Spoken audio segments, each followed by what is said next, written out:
Саламатсыздар ма, құрметті әріптестер, мен оқырмандарым. Алдыңғы видеода фертильный возрастты жоспарлауды айтылған. Енді бұл номер 2 болсын, жалғастыру. Подгруппаға бөліп болдық, контрацепциясын көрдік, салдық, да, кімдікін алу керек контрацепция, кімге салу керек айттық. Значит, бірінші А группаларын барлығын тексеріп шығасыз, ода контрацепция болмау керек. Барлық А группада, подгруппа А. Одан кейін барлық подгруппа Б-да контрацепция болу керек, 5 группада. Енді өзіңіздің қолыңыздағы жоспармен түгелдеп алдыңыз. Туу жасындағы әйеліңіз 100 екен, оның 50 А группасында екен, 25 подгруппа А-да, 25 подгруппа Б-да деген сияқты бөлдіңіздер, да? Математический есептеріңіздің бәрін шығарып алдыңыздар, все. Енді фертильный возрастқа кіргеннен кейін, мысалға, мына кісінің көрейік ашып, да? Первая группа, значит, бұл да уже подгруппа белгіленбеген. Алдыңғы видеода айтылғандай, бұл кісіні сіз алып мероприятияға салсаңыз да, өткізсеңіз да, бұл сіздің отчетыңызға да кірмейді, ақшасы да игерілмейді, берілмейді. Алгоритм бойынша мына жерден аласыз да, өткізесіз, первый алгоритм, второй алгоритм деген болады. Бірінші өту, екінші өту, да. Болды, подгруппасы жоқ па, значит, ол өтпейді. Бұл әйелде де тексерілмейді. Енді мен бірден қарайын, мына жерде. Здоровая женщина алайын, А. Подгруппасы бар әйелді алайық. Басамыз, мына жерде жоғары жағына жаймен деп мышкамен барсыз, мероприятие деген тұр. Мероприятиеге барамыз, бұл кісіге не істеу керек? Значит, бұл сіздерге уже 92-ші бұйрық бойынша мероприятияның бәрін шығарып қойды. Мына кісі тек қана, мына қараңыздар, Аюб Гүлфизатқа ғана барып келген, гинекологқа көрінген, қалған нәрселері жасалынбапты. Значит, сбор анамнеза нету, объективного осмотра нету, артериальный гипертензия тексерілмеген, определение массы тела жасалмаған, значит, до врачебный кабинеттен өтпеген. Потом общий анализ мочи, общий анализ крови тапсыру керек екен, ЭКГ и потом флюорография. Демек, бұл кісіні өткізуіңіз керек. Егерде сіз осы жерден салып, назначить услуги из стандарта по диагнозу қойсаңыз, не саласыз, услуга саласыз ба, лабораторный исследование саласыз ба, осы жерден жібере аласыз. Егерде 92-ші бұйрықтың ішінде ИФА бар, ВИЧ бар, трепанема деген бар, микрореакция. Вот соның барлығын көбісі қате жіберіп, назначить услуги сверху стандарта деп жолдап жатыр. Назначить услуги сверху стандарта ешқашанда болмайды. Ол қандай жағдайда болады? Егерде сіз міне назначить услуги из стандарта салдыңыз, жібердіңіз, мочада белок шығып жатыр, немесе гемоглобин низкий болып тұр. Вот сол кезде ары қарай обследование жүйе жасауыңыз керек, зерттеуіңіз керек, емдеуіңіз керек. Ал сізде бұйрықта жоқ. Соны вот сверху стандарта салуыңызға болады. Протоколда жоқ нәрселер болады. Именно осы диагнозға сәйкес келмейді. А бірақта врачи хотят это исследование, да? Қосымша анализ тапсырғанын хотят, или болмаса қосымша услуга жасағанын хотят, болмаса осмотр тағы да жасау керек. Егер сізде нақты дәлел болса, барып сіз назначитесь сверху стандарта. Сверху стандарта деп ары қарай жібере аласыздар. Ал қалған анализдердің барлығында енді ол жылына бір рет терапевт қабылдайды ғой, ВОП.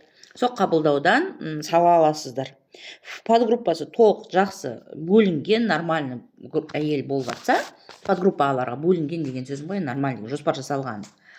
Вот тогда сіздер ВОПқа саласыздар, сол ВОПтың приемынан ары қарай жаңағы мына именно осы алгоритмдардың ішінде жоқ анализдеріңізді сол ВОПтың приемынан сала аласыздар. ВИЧке енді білесіздер, ол КМС-пен әлі байланыс болмағандықтан, ол не істейді, бөлек базасы бар өзі, жасыл бір база бар, лап деп басталады өзі. Именно сонымен салынады ғой ВИЧқа. ИФАға егерде сіздер жылына бір рет тапсыру керек әйелдер, сіздер енді оны, мысалға, бұл әйел, туу жасындағы әйел, может быть, ол работник болуы мүмкін, может быть, ол әйел плановый или экстренный больницаға түсуі мүмкін, сол кездері ИФА тапсырып алуы мүмкін. Соны қараңыздар. Егерде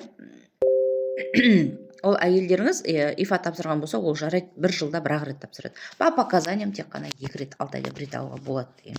Кімдерге? Медицинский работники, салонда жұмыс жасайтындар, өздері керек болады, медосмотрға 6 айда бір рет тапсырыңыздар деп. Вот солар тапсырады. Немесе қан құйылған адамдар, рециденттер деген сияқты. Кейбір адамдарға ол негізі по приказу жылына бір рет, бір жылда бір рет тапсырсын деген, по показаниям 2 рет. Значит, через 6 месяцев можно. Дәл осылай направление бересіздер. сверху стандартты жібермеңіздер. Әр группада да өзінің қайсындай не мысалы первая А группасына осылар керек, вторая группасына Б группасына басқа бір нәрселер керек деген сияқты тексеруге өтетінше именно не сұрап тұр соны жібересіздер. Енді мына жерде первая группа мысалға бір әйелді көрейін, сіздерге көрсетейін де қалай группасын, қай группада қалай тұрғанын тексеру үшін. Мына жоғары жағында копировать етіп алып жатырмын жасайында. Учет, журнал до учет кіріңіздер. Потом мына жерде иін пациента сұрап тұр да. Поиск жасаймыз. Мына астыңғы жақта көрдіңіздер ме? 0. Значит, бұл әйел бірінші топ. Ешқандай диспансерлік есепте тұрмайды. Енді екінші топтан бір әйел көрейік. Егер сіздің әйеліңіз екінші топта барына списокте жоқ болса, значит диспансерный есепке аласыздар. Терапевтический бір диагнозымен. Өйткені сіз екінші группа деп бөліп тұрсыз ғой, өзіңіз біліп тұрсыз, что екінші группа какой-то бір заболеваниясы бар деп тұрсыз. Значит, ол уақытысында диспансерлік есепке алынбай қалған әйел. Сондықтан қоссаңыз, цифраңызды өзіңіз осы жерден өзгерте аласыз. Міне, шықты әйел. Ана жерін төмен қарасаңыз, міне, значит, первичный гонартроз двухсторонний терапевтический диагнозбен тұрады екен, да? Енді үшінші группадан бір әйел көрейік. Значит, бұл гинекологический әйел болу керек, гинекологический бір заболеваниясы бар әйел болу керек. Деп айттық қой жаңа, да? Алдыңғы видеода айттым мен, қай топқа қандай әйел кіретінін. Бұйрық бойынша 92-ші бұйрықты ашып негізі оқып шықсаңыздар, полностью сіздерге түсінікті болады.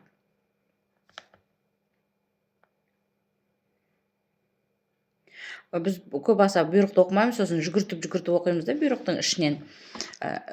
Өзімізге керек жерлерін ғана іздейміз да, сосын түсініксіз болып қалады. Көп жағдайда айтады, осындай анализ тапсыру керек дейді, сол жерде оқып аласыздар, бірақ та оны қалай тапсыру керек, не үшін тапсыру керек, қай жерден тапсыру керек, сіздер оны оқымайсыздар. Егер де сіз бұйрықты от и до дым даже бір просрочка бір жолын жібермей оқысаңыздар, ол кезде сіздерге түсінікті болады. Значит, мына жерден кіріп, мына жерге шығады екен ғой деген сияқты, да. Міне көрдіңіздер ме, женский бесплодие дейді, мына кісі деп. Уже бұл үшінші топқа кіріп тұр. Енді төртінші топта қараңыздар. Төртінші топқа кіретін әйелдерде алдыңғы видеода айттым, Т плюс Г. Значит, екі диагнозбен есепте тұратын больнойлар кіреді. Пациенттер. То есть, кешірім өтінем. Қайттан фертильный возрастқа кіресіздер. Жалпы шолу жасап жатырмын сіздерге түсініктірек болсын деп, сіздер осылай жасап, әр қайсыңызға жеке-жеке тоқталып жұмыс жасайсыздар. Міне көрдіңіздер ме, уже другие формы женского бесплодия и гипертензия заболевания. Аг-мен есепте тұрады. Екі диагнозы бар. Г это значит гинекологический, Т это значит терапевтический. Г плюс Т значит бұл төртінші топқа кірген әйелдер екен. Вот бесінші топқа кірген әйелдер, ол диагнозы болуы да мүмкін бұларда, болмауы да мүмкін. Диспансерный есепте тұратын әйелдер де бесінші топқа кіреді. Тұрмайтын әйелдер де бесінші топқа кіре алады. Бесінші топқа әлеуметтік қауіп-қатер тобындағы әйелдер дедік. Осы жерден аласыздар да өстіп қарайсыздар. Өзіңіздің журналыңыздағы жазылған тізімдегі әйелдеріңізді іздеп, ашып, қарап көрсеңіздер болады. Сөйтіп, сіз өзіңіздің жоспарыңызды бірінші жасап алуыңыз керек, жұмысыңыз жүру үшін. Бұл кісі енді бесінші группада, бесінші группаға қоспаған кезде бұл әйел төртінші топқа кіретін әйел. Значит, вы мынаны ошибочно салған болсаңыздар, удалите. Егер ошибочно салмаған болсаңыздар, осылай дальше қалады.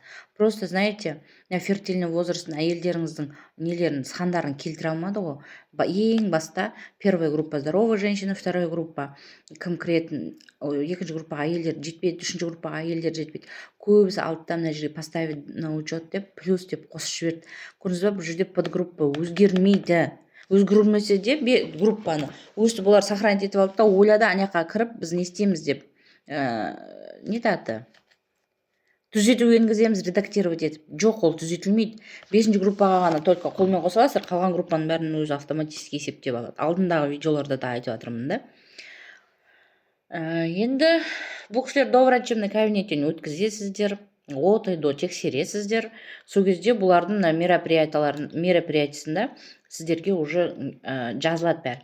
Егер мынаның барлығы алгоритм біріншінің барлығы полностью мына жерде дата мероприятия выполнено, кто выполнен, статус закрыт бәрі тұрса, уже пациент явился деген кнопочканы басасыздар и все. Значит, пациент келді, көрінді, полностью тексеріліп болды. Бұл уже сіздің отчетыңызға кіреді. Енді келесі видеода бұйыртса отчеттар туралы салам. Тыңдағандарыңызға рахмет. Сұрақтарыңыз болса, астына комментарийға жазыңыздар, лайк басыңыздар, каналыма тіркелуге ұмытпаңыздар. Сау болыңыздар.